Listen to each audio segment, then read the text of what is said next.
The wrong farmer. The roar of engines echoed through the valley as the Iron Vultures, a notorious biker gang, thundered down the dirt road leading to a secluded farm. Their leader, Razor, grinned beneath his thick beard, his leather jacket adorned with patches from a dozen bloody encounters. "This old man's gonna learn what happens when you mess with us," he growled, glancing at the farmhouse in the distance. Rumor had it that the farmer, an old-timer named Eli, had roughed up a couple of gang members who wandered onto his land the week before. The bikers weren't about to let that slide. They wanted payback. As the gang rolled up to the property, the sight before them was almost laughable: an old barn, a couple of cows, and a weathered man in his 60s sitting on the porch, whittling a piece of wood. "Hey, old man," Razor shouted, stepping off his bike. "You made a big mistake messing with my guys." Eli sighed, setting down his knife. "They shouldn't have been on my land." One of the bikers chuckled. "We do what we want." Eli stood up slowly, rolling his shoulders. "That's so." Razor smirked and took a step forward, then froze. The click of a rifle safety being turned off rang through the air like a gunshot itself. From the tree line surrounding the farm, shadows emerged: 6 men, rifles raised, eyes sharp as steel. They were dressed in old fatigues, their stance disciplined. Eli cracked his neck. "You see, boys, I ain't just a farmer. I'm a retired Green Beret. And these fellas?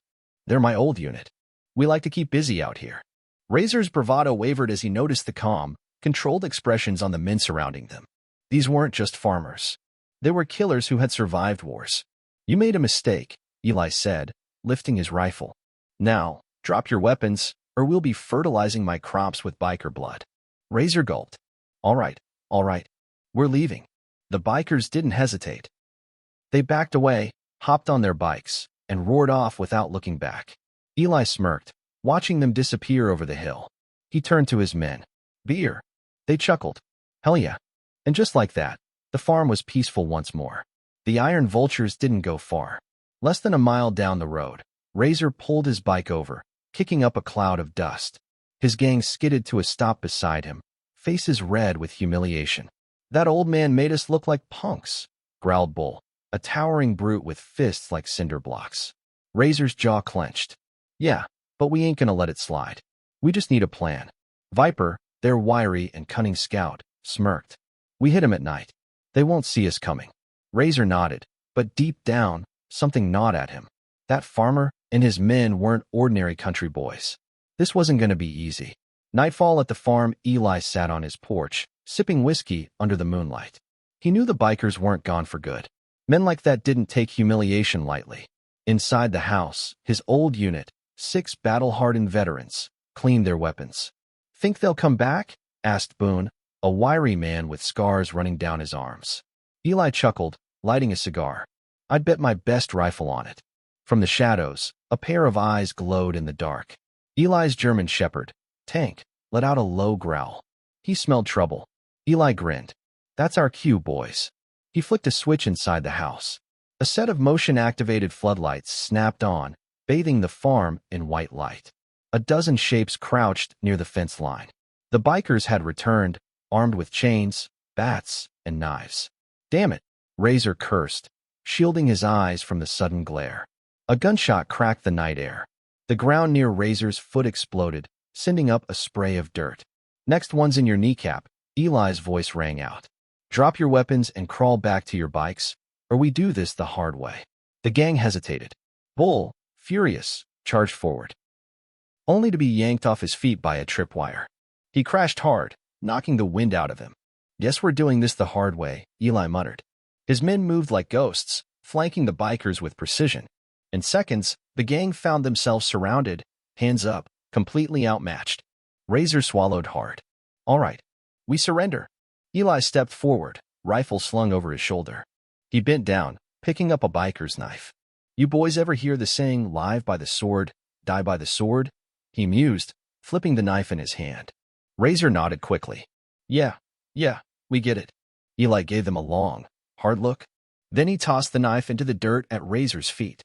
"Then take your boys, get back on your damn bikes, and never set foot near my farm again." The Iron Vultures didn't need to be told twice. They scrambled up, dragging their fallen with them, and peeled off into the night, never daring to look back. Eli watched them disappear, then turned to his men. "Anyone for a midnight snack?" Boone laughed. I could go for some steak. As the men walked back toward the house, Tank wagged his tail and trotted alongside them. The farm was safe once more. For now. A storm brewing for the next few days, the farm was quiet.